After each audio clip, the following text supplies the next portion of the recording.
got another question from Facebook. Hello. Oh, wow. Oh, I'm Hey.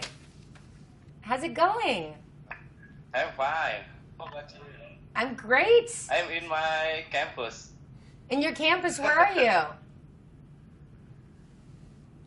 I'm in Hiroshima University. Oh, amazing. Amazing. How's it going over there? You studying hard? Very hard. I'm sure. I'm sure. Japanese style. Yeah, Japanese style. I love it. I love it. That's my style. What are you studying? I'm studying in industrial engineering. So genius. So genius. You know, I always wanted to be an archaeologist growing up. I know that has nothing to do with industrial engineering, but hey, if I wasn't an actress, I'd be sitting in a ditch, you know, dusting bones. I think you have a great job. I do. I have a very specific question. You are very well trained by using a gun, especially Two-handed. handgun. Yeah. Yeah. Yes. Yeah. Where are you training about using a gun? It's very fantastic. You know, for me, I've had, you know, over 10 years of training with weapons and swords and different kinds of martial arts. So for me, it's just something that's always been really interesting, and I've wanted to keep my game up, as it were, in between shooting. So I would just go to the local shooting range and just make sure that, you know, my aim is great. And even though I wear lipstick and eyeliner, I can still, you know, beat every guy on the shooting range. I think you are sexy but dangerous. I'm sexy? Is that what you just said? Yeah, but dangerous. You know, my husband's sitting right here. Yeah, He's standing there. Sexy. Ooh. I'm catching a flight to Japan right now. My husband is booking a flight to Japan, to Hiroshima right now. What's your school called again? It was so nice to talk to you. Thank you so much.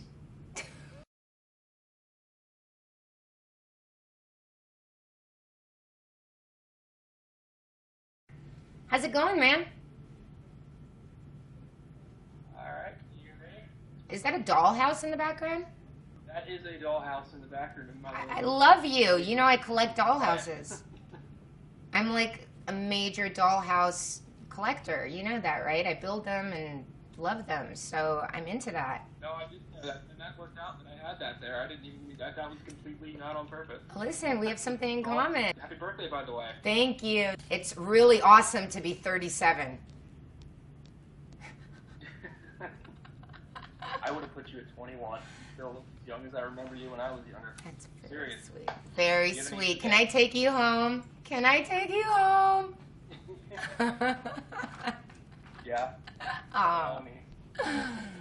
So what's up, man? Any particular questions? I was going to ask, what was it like getting to work with everybody from the previous movies and the last one again? Oh, man, it's so amazing. You know, when I was tweeting from the set, I called it Camp Evil. And I really felt that, because when you are able to go back on a set where you've been time and time again and see your friends that, you know, you haven't seen in a few films, or, you know, you saw in the last film coming back, it's like really this family experience. And it really felt like a camp, because everybody was together. We had all of our trailers together in one place. We would all rehearse in one place. We would all eat in one place. All our costume fittings were together. And, you know, it just felt like this little familial community, which is pretty rare, I have to say, because, you know, a lot of films, you do them, you say goodbye. But, you know, with Resident Evil, it's really become such a family experience for me, just seeing the same people over and over. And, I mean, finally seeing Michelle back in the movie was just so fun. That's what I figured. I mean, it was so cool seeing her back, and the guy who plays Carlos, seeing him come back with another one. Yeah, well, you know, that's what I love about Paul's choices of bringing people back and killing them in one movie, bringing them back in the next, because you never know what's going to happen with the franchise. And that's what I love, is the surprise factor, is that people don't ever really know what to expect, because one movie, it changes so drastically from another, and every film really has its own universe. And number 2 was In the City, and that was an escape movie, okay? It was like escaping the city. Number 3 was this like post-apocalyptic, like Mad Max type of film. Number 4 is a siege movie. And number 5, was this like really epic post-apocalyptic movie, because we've never really seen that before. So each film really stands on its own, which I think is really incredible, and I think that's what kind of gives the franchise its magic, and keeps people guessing. Who wants to see the same thing over and over? I know I don't, that's for sure. So why the hell go see another Resident Evil film? It's just going to be the same old, and that's the best part of it, is that we love it, and we're so inspired, and you ain't going to get another script if Paul isn't inspired to write one. So that's what I love. It's not like an every year kind of like, okay, we have to do this at this date, and it's turned out by the factory. It's really made from love and inspiration. So I think that's what people love about it. At least that's what we do. Yeah, that's definitely. I went into Afterlife thinking things would go one way, and then he completely wrote it in a different direction, and I loved it. I did not see it coming, and that blew my mind, and I loved that about it, and I have no clue what's going to happen in the next one. I have a little bit of a clue, but, I don't even know if Paul has totally the clue yet. I know he's got some ideas brewing, but, I let him have his space to type them all out. And we'll see, but I know the things he's told me are pretty interesting, so let's hope we can make another one. Oh, hi.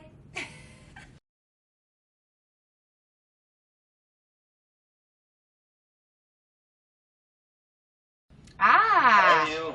Hi. I'm from Spain. How are you? How are you? Amazing. What's going on, man? Yay. It's an honor from fan-clubers of Milla Jovovich to speak with you. Oh, it's so nice to talk to you guys. We've been tweeting back and forth. It's so funny because every time I see your avatar, it's a picture of me. So I'm happy to actually see you behind the picture of me. Yes. Do you have any questions you want to ask, man? Yes, of all Resident Evil films, which Alice do you prefer the best? Which Alice? I think there's parts of Alice in all the movies that I love. In the first one, I love the innocent Alice that's like the audience. I have to say, in the third movie, I love the kind of isolated Alice who's so conflicted. And, I have to say, in this movie, I really love Alice because, in a way, she is human again. And that's what's so beautiful, is that she's not indestructible. She can be killed. She could be in danger, and I think that's what's so endearing about her. And in a way, I feel like she almost has more fun knowing that she could potentially die than when she was a superhero. So I find that really fascinating. So tell me, what happened with Angela? Angela, sure, what happened with her? Oh, with Angela? Dude, I think Angela got buried somewhere in Chicago. I'm sorry, you guys, but Angela's done. She escaped. She escaped in number 2, and I think by the time number 3 happened, the apocalypse happened, and I think she was one of the, I don't know, lucky or unlucky. Were you lucky to survive the apocalypse or not lucky? I don't know. But, Angela, I think Angela passed away. But you never know. There might be another movie, and Angela might come back. Really, it's all in Paul's imagination. The mystery of Angela Ashford is solved. She's dead.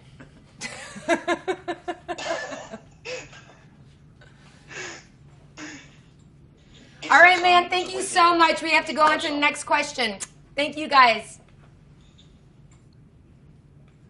This is really hard, right? Because, people are nervous. They want to ask questions, but then it takes forever. So I'm sorry if we're not getting to everybody.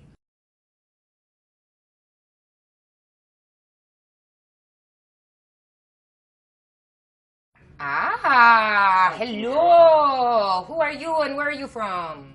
Hey. Hey. I'm Steve Avitable. I'm in Los Angeles, actually. Stop it. I thought you were like I'm from here for my blog, Spain. Steve.com. Cool. I What was thought you that? were totally going to start speaking Spanish right now. I don't know what it is. Really? You've got that tall, dark, and handsome thing happening. I'll take that. I'm going to ask my question in English if that's cool. That would be That's the only awesome. language That would I be speak. awesome. So the question I was kind of looking at when you did all the movies, and I noticed that they were, for the most part, just like a couple of years apart, like 2 or 3 years apart. And for the most part, you only did a couple movies in between each one. And I was wondering, like, was it ever hard to get back into the character of Alice between any 2 movies? Like, was it harder in between any specific movies, or maybe like doing any other roles in other movies maybe kind of like threw you off, or was there any difficulties with that? You know, I think it's a great question, but you know, I think for me, definitely finding Alice is an ongoing process because you know we take a couple of years away from the character, and then you know to re-find her is definitely you know takes a little bit of rehearsal for me and to get that voice. I mean, let's say it's the difference between the way I'm talking now and if I was to say, you know, hey, come on, move. Okay, that's me going like, come on, kids, move into the car. Like, get in. We're late for ballet practice. That's Mama Milla. You know, but Alice would go, move, go, now. Right? There's a big difference. So, you know, to find that voice is definitely, you know, you got to work with it a little bit. You know, the times that I find the most difficult is after we finish filming and then 8 months later, Sony will come and say, hey, can you do the voiceover for this trailer? And I get in there, and suddenly I'm like, okay, where is she? Okay, there was an outbreak, and everybody died. No, that's not right. There was an outbreak, and everybody died. No, that's not right. There was an outbreak, and everybody died. There we go. There is Alice, right? You know, so it's just like, it takes a little experimentation to find her again. But definitely, yeah, it's a little hard to take time away and then try and get back into it. But I love it. I mean, she's part of my life. Thank you so much, man. Great question.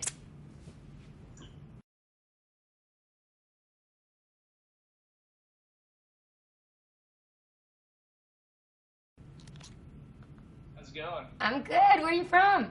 From Arizona. Arizona. Love Arizona. Spent a lot of time there with friends. Do you enjoy watching all 3 of your movies that you've made? You know, I love to watch them at the premiere kind of thing. And then I don't really, very rarely do I watch them again. You know, for me, I think a lot of actors will say it's hard to watch yourself on screen because all you ever see is what you could have done better. And so it's good to see it when it first comes out, to be able to talk about it in press and to be able to stand behind it. But you know, definitely after the first time you see it, it's hard. I mean, it's like listening to your voice on the answering machine. You know, it's like, is that really me? Anything else? Or did that answer? Yeah. Do you want to go Great job deeper with into Resident that? Evils. I love the dough in there. Oh, thank you. Thank you. That was my first foray into, you know, the action world. So it's a very special movie to me, and it's a big changing point in my career and my life and my own mind as an actress, you know, so that means a lot to me. Thanks so much. Thank you so much. We're going to move on to the next question. I'm sorry, there's this delayed reaction.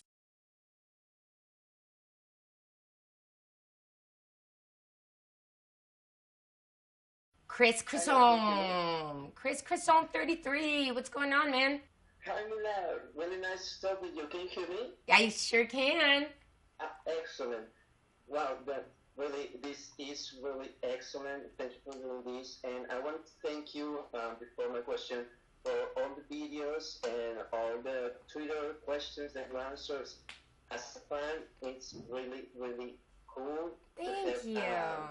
To be a fan of someone like you. So really, really thank you very much. That's very sweet of you. So thank you. I'm really nervous, and I really hope that you understand my English. Oh, I do. Thank you so much. You know, when I make the videos, I feel like I'm a fan myself. So I imagine, like, what would the fans want to know? Like, what would I want to know if I was on a Resident Evil set? So I just try and put myself in that position of going like, if I was on Twitter and my, favorite actor was in my favorite video game movie, what would I want to see? So, I think it's fun that way. It's very natural and organic, and, I feel like if I'm interested, then other people are going to be interested too. Yes, and we actually do, so thank you very much for that. So you're welcome. I'm going to deal very quickly with my question, because I'm actually, first of all, being a fan of Resident Evil and of like development. Thank you. I mean, Ultraviolet, that is actually really good, really cool. I'm really a fan of your music. Actually, when you did a Twitter concert, it was like 2 years. There was the one that sent you the Twitter with the idea, and you say that, but that's really awesome, and I'm gonna try to put something together. So. That made my day actually, because it was the first tweet that you sent, that you answered to me. So I'm a really big fan of your, I'm really big fan of your music. So I want to know about that. I know that it's a Resident Evil conversation here, but I want to know about your music. Electric Sky. Wow. Well, look, this is what's happening. This is what's happening with my music. Okay. It's always because I don't do music like professionally, okay? It's not like I make my money off making music. I do it because I love it. Things do get in the way, modeling jobs, movie jobs. So it's always been, I spend 4 months like totally focused, and then I have to go off and do a film. So, I've been really focusing on trying to release this EP next year.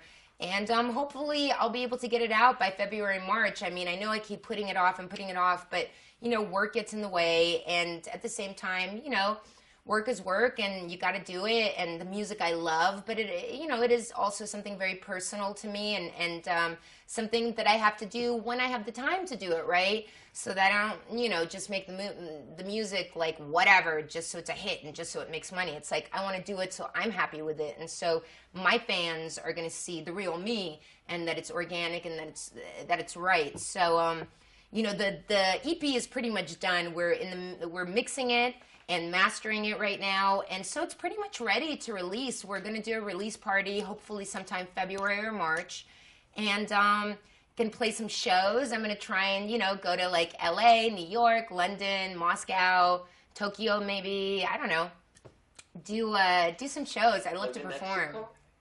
Mexico, are you kidding? Please, on the beach. Yeah. Thank you so much. Awesome. Thank you. Have a good one. Thank you. Can you show me Thank you, Milla. Bye. Bye.